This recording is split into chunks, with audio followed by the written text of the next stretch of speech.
And this is the latest part I printed for my Modbus project to make it deployable for a basement, attic, etc, etc.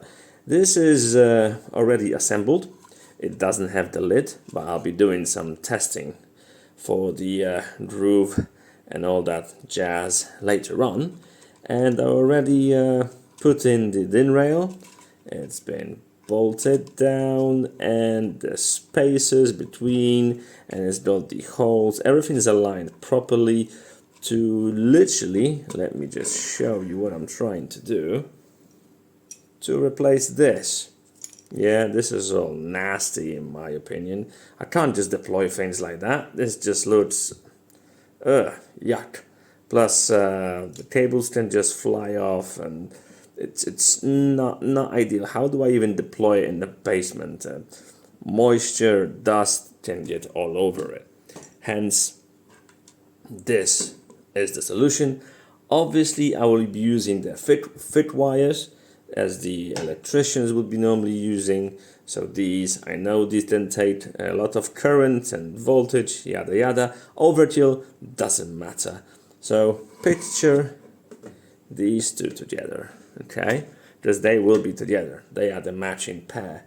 This one is, you should know that already, gets the Ethernet, splits the power out, and there'll be 24 volts coming in, converted to a 9 volt, and it'll be going into the orange, which is power. And then in this example, 3 devices will be able to get power. And as well for data, there will be wires for here, split from the Ethernet cable, go into the data, and also I can communicate with 3 devices with this contraption. Also, as the very last thing, I've already printed a little test rig.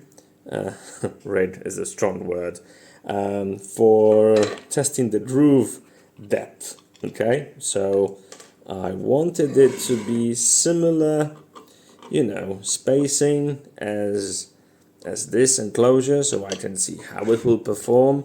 And I'll print a few different widths and depths of this lid and see which one works the best. So I'll cover the lid here, screw it down, and do some maybe testing with water or dust, don't know yet. But yeah, that's the general idea. I am slowly getting somewhere with everything. It's starting to look really good. I really like it. And yeah, that's all for a tiny home automation project. All this hustle. Yeah. Oh well, thanks for watching.